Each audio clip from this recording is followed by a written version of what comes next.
Ladies and gentlemen, at Bar-Ilan University, where I'm a lecturer, we dedicate a whole year for Syria, a seminar, which is 28 meetings of an hour and a half each, and another seminar on the Muslim Brotherhood, yearly, another 28 meetings of an hour and a half. It is rather challenging to fold two subjects, like Syria and the Muslim Brotherhood, into 3 hours of lecture here. Don't worry, it will be 45 minutes. This is how we check if people listen, you know. I will start with Syria, because this is much easier to explain. Please give. This is Syria, the map of Syria. What happens there, since 1943, more or less, is that the state was created by the French. The borders were marked by foreigners, by the colonialism, as in many other parts of the world, which created many problems to these states until this very day. These borders include inside some ethnic groups like Arabs and Kurds and Turkmens, some religions like Muslims, Christians, Alawis, Druze, sects like Sunnis and Shias and some Christian denominations. And the French hope that one day will come and they will all sit around one fire and sing Kumbaya together. It never happened, it doesn't happen, and unfortunately, in the foreseeable future, I don't see it happening. Rather, this state, like other states in the Middle East, became a dictatorship where one little group, here the Alawis, actually controls the whole country by means of dictatorship. The Alawis dwell in the west, in the these districts named Tartus and Latakia, which are the continuation of Lebanon. High mountains, steep mountains, which protected the Alawis for centuries from persecution of the Sunnis, especially the Ottomans. The French empowered them, gave them weapons and money, and since then they rule the country in phases. The Alawis are infidels. Their religion is not Islamic. Their shrines have idols. I myself published one of their shrines with pigeons. A Muslim who sees such a shrine with pigeons gets the goosebumps because it's sheer infidelity. Jews and Christians are tolerable, while Alawis are not. Ibn Taymiyyah, the Muslim scholar of the Middle Ages, wrote about the Alawis that they are akfar min al-Yahud wa nasara, means more infidels than Jews and Christians. So not only they don't have the right to rule because they are a minority, like 10% of Syria, there is a big question if they at all have the right to live being infidels. So they rule the country, definitely without any bit of legitimacy. I dedicated the whole book to Syria under the title, Assad in Search of Legitimacy, Message and Rhetoric in the Syrian Press under Hafez and Bashar. It was published in 2005. A few months ago, when the death toll of the Arab Spring in Syria reached like 5,000 people, Hillary Clinton, Secretary of State, stated that Assad is losing his legitimacy. Excuse me? How can one lose something which he never had? Her understanding of the Middle East probably explains some of the mistakes of the United States of America, which were done in Iraq, in Afghanistan, in other places. They absolutely do not understand this region and the powers which tear it apart. Syria is going to be torn apart between the Alawis in the west and the Kurds in the north, in the blue district, the Hasaka, who already announced that they do not see themselves as part of future Syria, just like their brethren in northern part of Iraq. The Druze in the south, Sweden, they never gave up on their aspirations to be independent. The Bedouin in the east, Deir ez-Zor, never mingled in the country because they have Bedouin culture, while the hatred between Damascus and Aleppo is well known for centuries, infiltrated a bit to the Jewish communities as well, who lived in these two places. So definitely Syria will fall apart, and it has both challenges and opportunities for Israel. The challenges are with a stockpile of weapons of mass destruction which Syria accumulated, probably the biggest accumulation of weapons of mass destruction, especially chemical and biological, out from the United States and Russia, the biggest in the world. This might reach the hands of organizations like Hezbollah, Hamas, or maybe Al-Qaeda as well, which already operates in Syria. And this might pose danger on Israel and other places as well. And nobody should ignore this danger. However, the opportunities are that peace with the state which will be in front of Israel, whether it be a Druze state based in Sweden or another state which will be centered by Damascus, the atmosphere between this future state and Israel might be much better than between Syria as a whole and Israel. Because Assad, both father and son, needed an enemy, an external enemy, to unify all the factions, all these different ethnic groups and religious groups and sectarian groups under his illegitimate aegis by the threat of the Zionists who are coming to devour us all. Now when Syria apparently is fragmented, the state which will be in front of Israel will not need an external enemy to unify it with anybody else.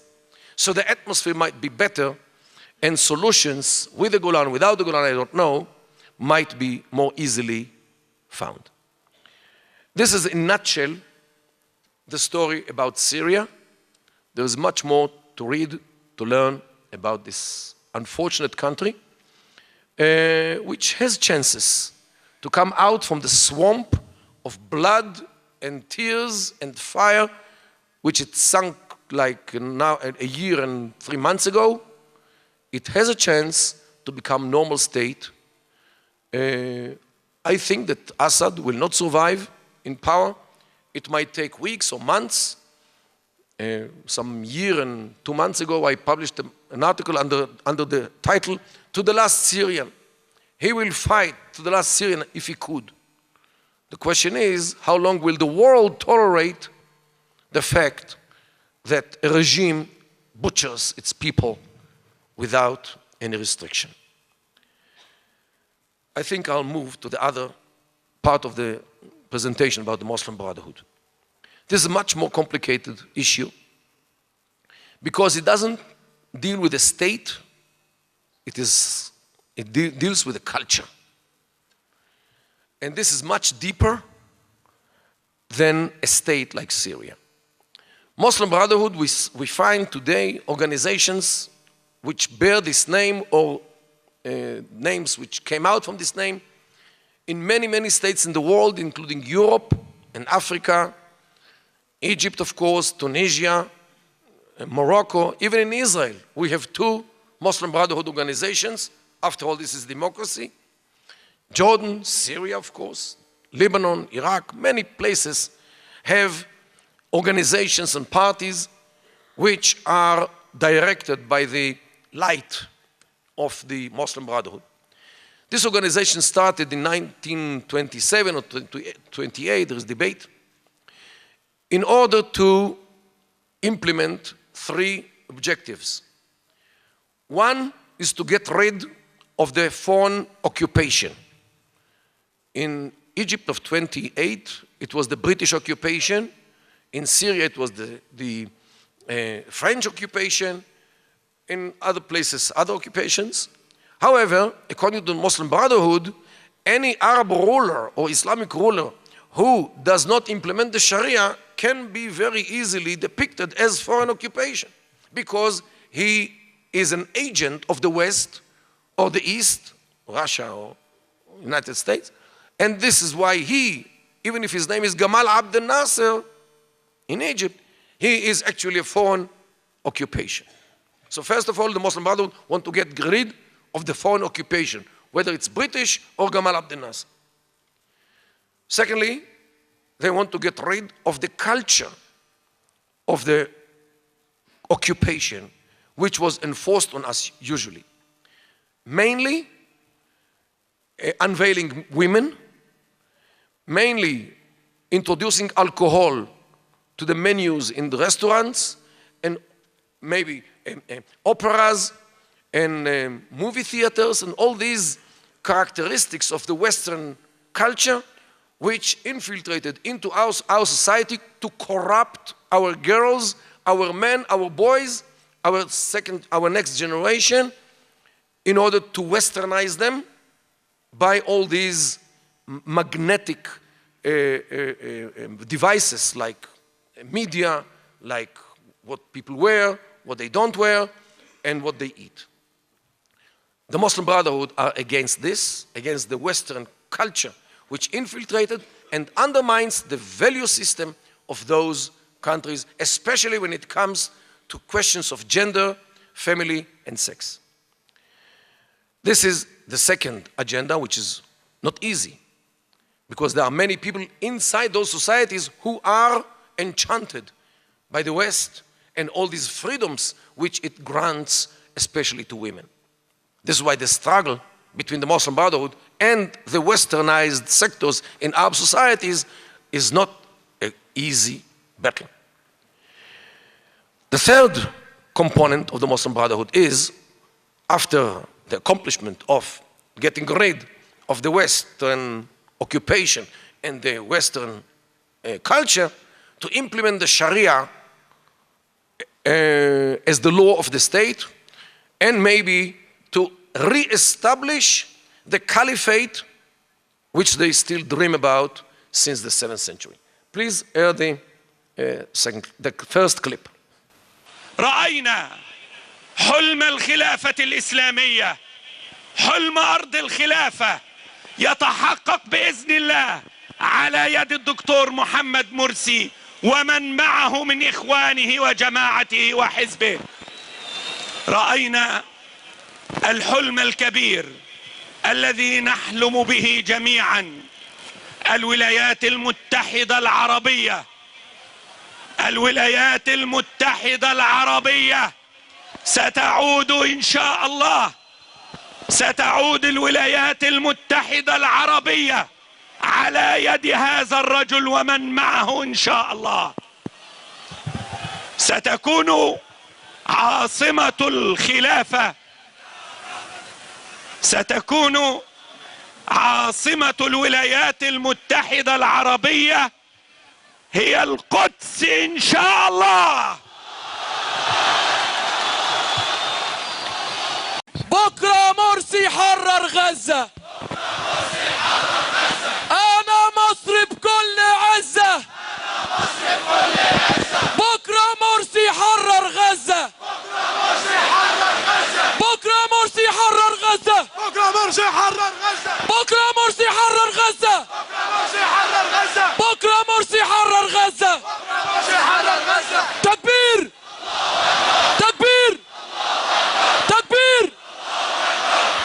ستكون عاصمتنا ليست القاهرة ولا مكة ولا المدينة، وإنما القدس إن شاء الله. وسيكون هتافنا على القدس، رايحين شهداء بالملايين على القدس، رايحين شهداء بالملايين على القدس،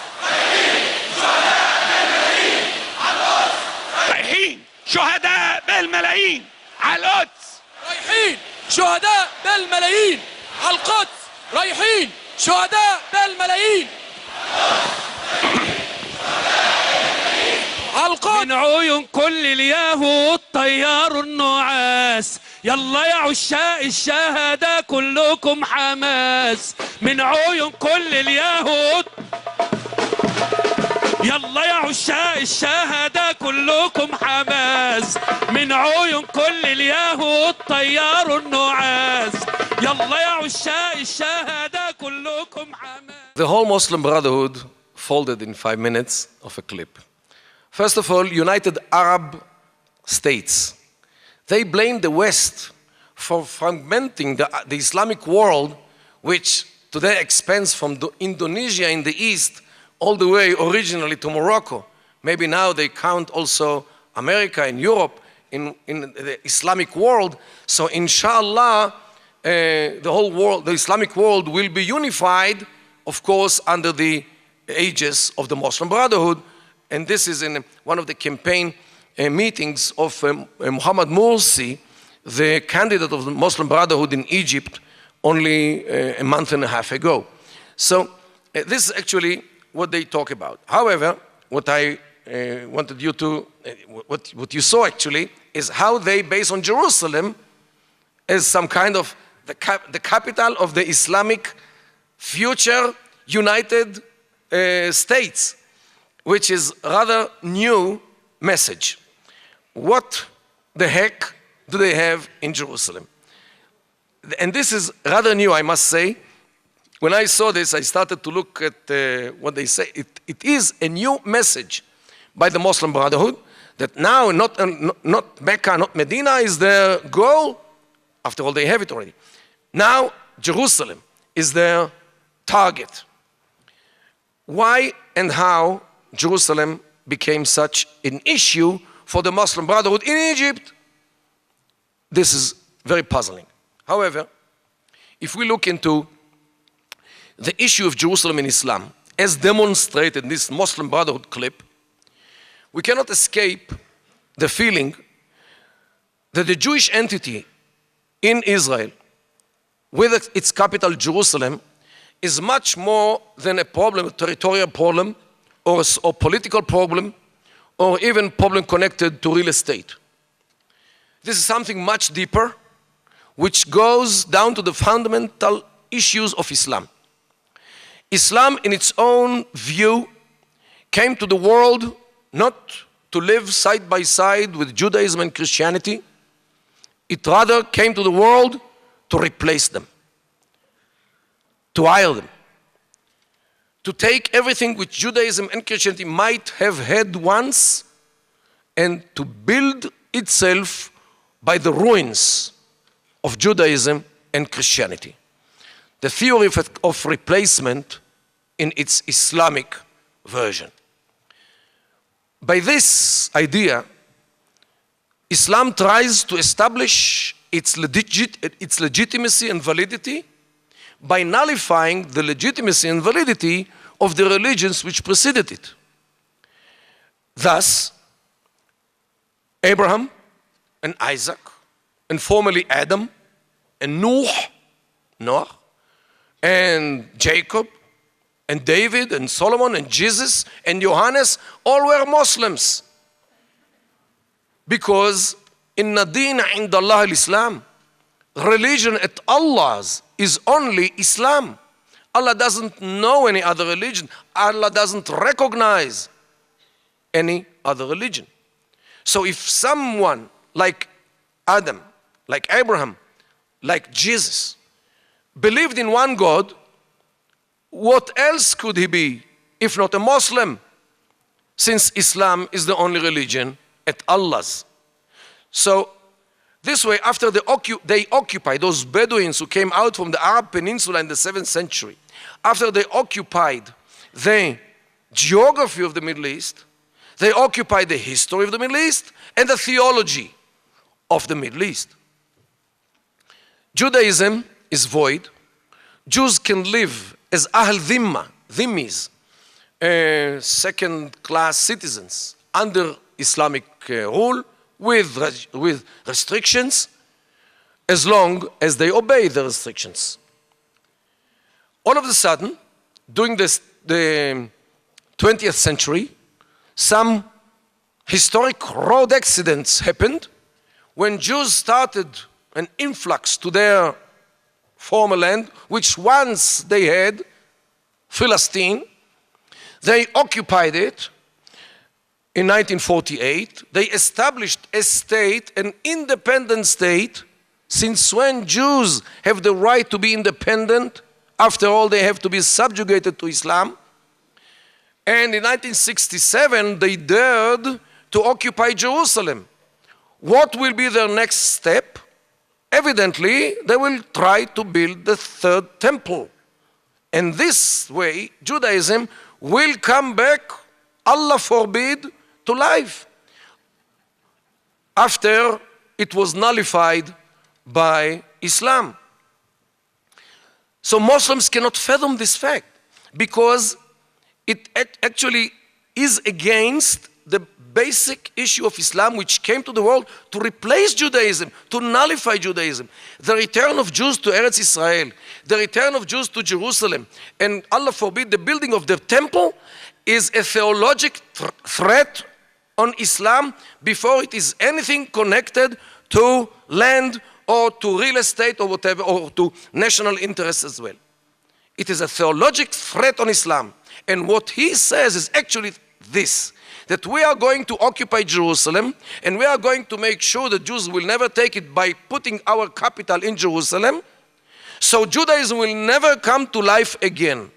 This is actually what he says in other words. But this is the interpretation, the only interpretation of what he is saying in this issue. So the Muslim Brotherhood is not about only the British and the French and maybe even the Israelis as occupation. It is about theology, which religion, according to their discourse, is Din al-Haq, means the religion of truth, which is Islam, of course, and which religion is the Din al-Batil, means the religion of void, Batel, which is Judaism, and all the others. The battle is about the righteousness of Islam or the invalidity of Islam, as those already who listened to Muhammad in the beginning of Islam accused him that the whole Islam is only recycling of stories of the former ones, asatir al-awwalin.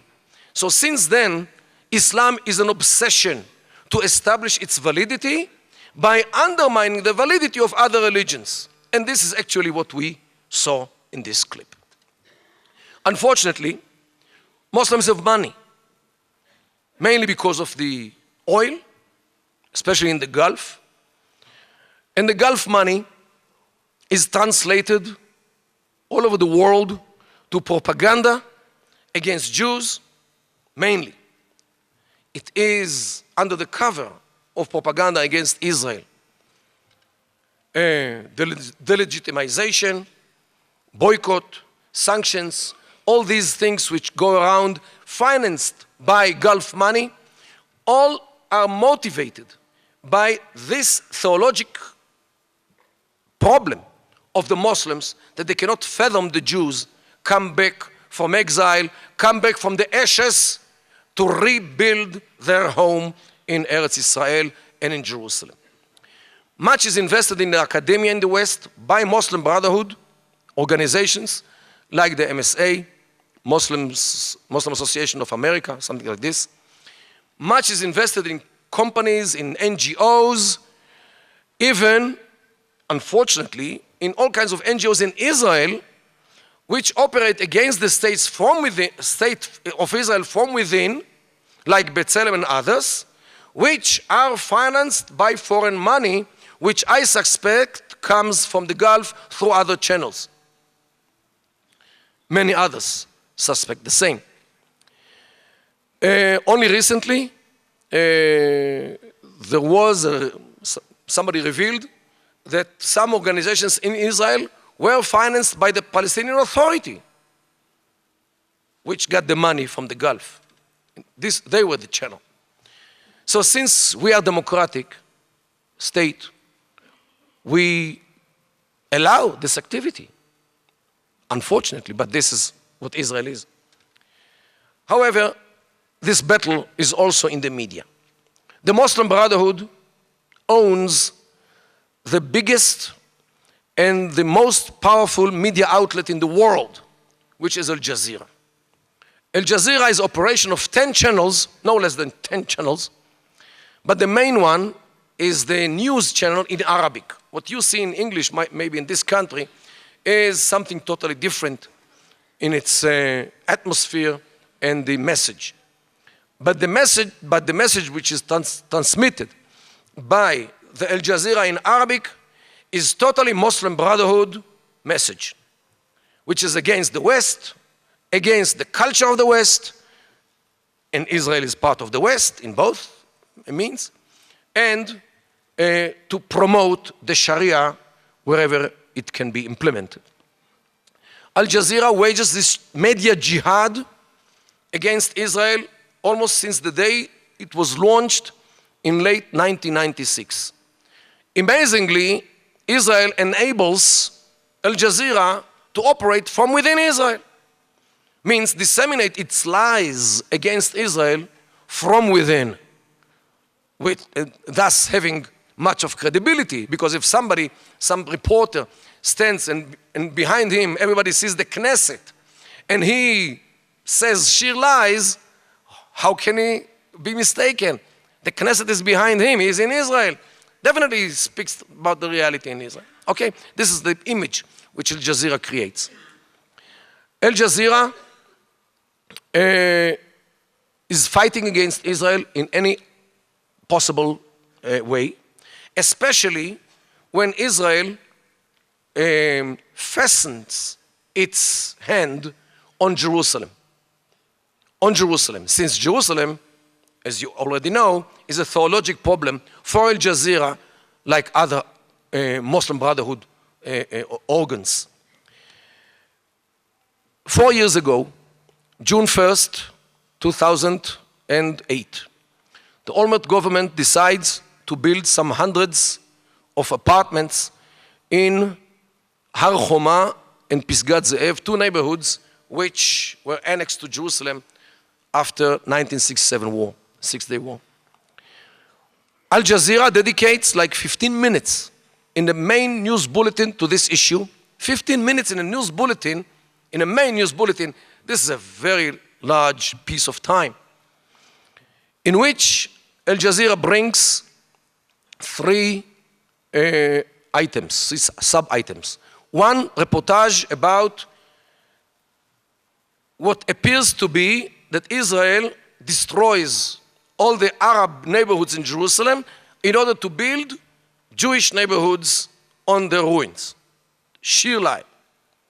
Second interview with a guy in the Palestinian Authority who is in charge of mapping, and he again recycles lies that Israel expands Jerusalem, which already reaches Jericho almost. The third was myself. They invite me because I speak Arabic, and because at 11 o'clock at night, officials of the Ministry of Foreign Affairs do not like to go around the roads to be interviewed. It's beyond the times which they like to appear in the media. So Al Jazeera invited me to answer these two clips, which they aired when I was already in the studio, and this is the outcome. Please, clip 3. Pause. Please pause it. The anchor, his name is Jamal Rayyan. He is a Muslim Brotherhood activist from Jordan, Jordan expelled him because Jordan wants to survive as a state. So he found asylum in Qatar, where Al Jazeera is based, and he became the main anchor of Al Jazeera. جمال ريان. جامعة بار إيلان. سيد مردخاي، هذا القرار هل هو دق مزيد من الأسافين في نعش المفاوضات الفلسطينية الإسرائيلية؟ Already biased question. أنا حقيقة لا أفهم هذا الكلام. هل على إسرائيل أن تبحث عن إذن من أين في العالم؟ هذه عاصمتنا منذ 3000 عام، وكنا هناك عندما كان آباؤكم يشربون الخمر ويعيدون البنات ويعبدون العزى واللات والمنات، فلماذا علينا أن نتكلم عن هذا الشيء؟ هذه هي مدينتنا من 3000 عام وإلى أبد الآبدين. يا أخي إذا كنت تريد عفوا سيد مردخاي، عفوا إذا كنت تريد أن تتحدث عن التاريخ، أيضا نحن نتحدث عن القرآن. لا يمكن لك أن تلغي القدس من القرآن. أرجوك أن تبتعد عن الألفاظ التي تسيء للعرب والمسلمين، رجاء لنبقى في موضوعنا لو سمحت. الآن هذا القرار ألا يتعارض؟ لم يرد ذكر القدس في القرآن. سبحان الذي أسرى بعبده. ذكر القدس لم يرد في القرآن. طيب ولو مرة واحدة. يا سيدي لنتحدث بالسياسة. عفوا لنتحدث بالسياسة. الجزيرة لنتحدث بالسياسة لو سمحت. أوكي. القدس خارج المفاوضات.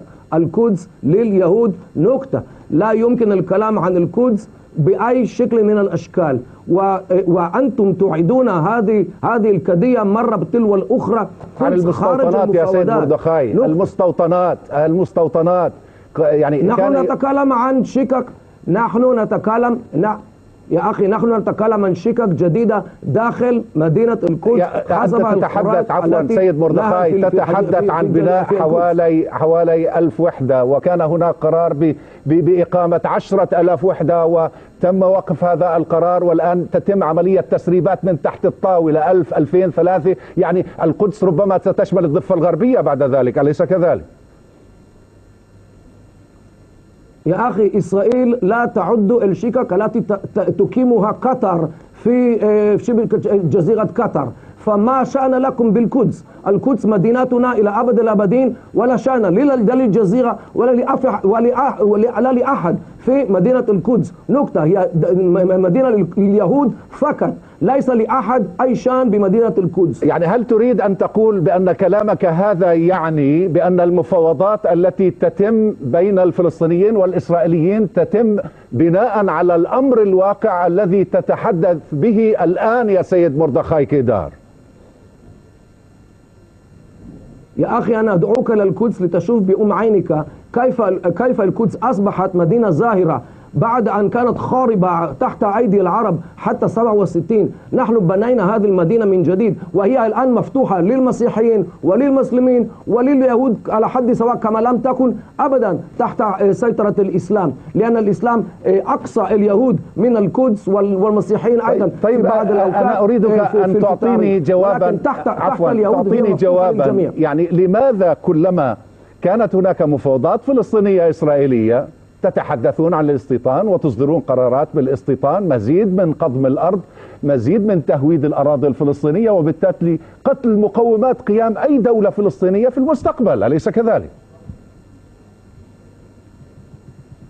هناك حتى اليوم ولا حرج هناك دولتان فلسطينيتان، دولة في غزة ودولة إن شاء الله ستقوم على الضفة الغربية. وإذا استمر الفلسطينيون في هذا السلوك وعدم الجدية في المفاوضات، ستكون هناك دولة في الخليل، ودولة في رام الله، ودولة في نابلس، ودولة حسب المواصفات التي تتحدثون، حسب المواصفات التي تضعتها إسرائيل، ولكن القرارات الدولية مخالفة لكل ما تقول به يا سيد مردخاي. القدس الشرقية محتلة. الكل يعرف بذلك. الضفة الغربية ليست تابعة لأي دولة في العالم، لأن ليس في هذه المنطقة أي سيادة لأي دولة، مثل أنتاركتيكا في الجنوب. ليس الأردن كانت محتلة لهذه الأرض. ليس في الضفة الغربية أي سيادة لأي دولة بخلاف الجولان، بخلاف جزيرة سيناء، بخلاف أجزاء أخرى. الضفة الغربية ليس عليها أي سيادة لأي دولة في العالم، ولذلك لا يمكن لأحد أن يكون بأن هذه هي منطقة محتلة. من أي دولة احتلت هذه المنطقة؟ الأردن كانت محتلة حتى 67، واليوم إسرائيل أيضا هي تحت سيطرة إسرائيل. هذه المنطقة لا تتبع لأي دولة في العالم، ولذلك نحن نتمكن من أن نقيم عليها ما نشاء. مردخاي كدار، قسم الدراسات العربية، جامعة بار إيلان، تل أبيب. The issue is not only about Jerusalem and theology. The issue with the Muslim Brotherhood is also about peace, which we achieved with the opponents of the Muslim Brotherhood in Egypt with President Sadat more than 30 years ago. The question now of Egypt, which today is the second day of the presidential elections, the question is if Egypt, future Egypt, will honor and respect the peace with Israel as cold as it is. And I don't have any dreams about hugs and kisses. I never had with them. Yet, to remain with a peace, even cold peace, is better than with the best war.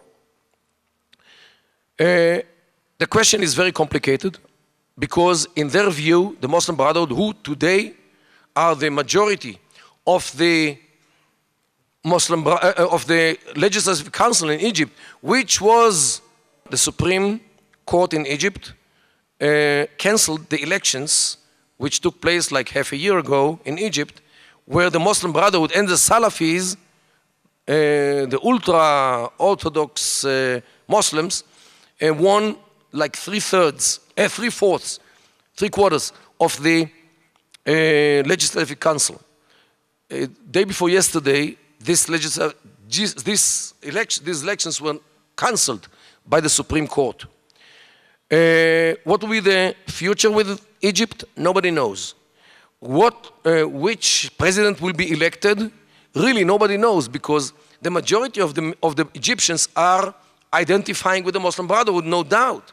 The question is if the army would let them win the elections, while the army has all the ways and all the means to manipulate the elections, because nobody can know what happens behind the scenes when the ballots are being counted. So I anticipate that the army will push the nomination of this Shafiq, who is one of the Mubarak's friends, because neither the army nor the Supreme Court want to see the Muslim Brotherhood, who are the majority of Egypt in power. So this is very complicated. I am at all not sure that Egypt will come el hamenucha ve'el hanachala to the final situation after these elections. It might take very long time until this country will be stabilized, because it is something like a very fragile wagon which is dragged by 4 different horses: the religious Muslim Brotherhoods and Salafis together, the army, the liberals, means the non-religious sectors, and those Mubarak fans which are still alive and kicking. So these 4 horses are pulling today this very fragile wagon of Egypt to different directions, and we really have to hope that 90 million people who live in this unfortunate country will at least have what to eat in a month from today, when I don't see any solution rather than dictatorship again to put an order into this unfortunate country. Muslim Brotherhood will definitely demonstrate against any attempt to push them to the margin, as Mubarak and his predecessor did. The Tahrir Square didn't say its last word, and the Muslim Brotherhood, in my view, will ultimately lead Egypt in a way or another. Again, the question about the peace agreement with Israel I would not like to be the insurance agent of this peace agreement. However, I'm not seeing yet the Egyptians on our fences with knives between their teeth, because a war will be devastating for Egypt, because a war needs money for fuel, for ammunition, and money is the last thing which Egypt has today. The only source of income after tourism vanished, after all the external investments vanished, the only source of income which Egypt has is still the Suez Canal from the fees which they take. A war might again close this canal, and they will lose the last source of income which they have. They will go bankrupt within less than 1 day. Feeding 90 million people is not an easy issue. This is why I think that if they have any responsible government, even Muslim Brotherhood government, will keep the peace agreement unwillingly, but they will keep it only because they cannot afford canceling it and losing the world support, especially the American food, which feeds them today. Not that I'm happy about this, but I am still confident that the peace agreement with the Muslim Brotherhood Egypt will continue in spite of their views about Israel, about Jerusalem, the Jews and all the things. After all, we have to eat. And in Arabic, they say, Bidna na'ish, we have to live. This is, in a nutshell, about the Muslim Brotherhood. We have in Israel, Muslim Brotherhood, which is another story. We have another Muslim Brotherhood in Tunisia, which is another story. In Iraq, in Syria, everywhere, the Muslim Brotherhood is a different story for the next Sinai in Dabas. Wassalamu alaikum wa rahmatullahi wa barakatuh.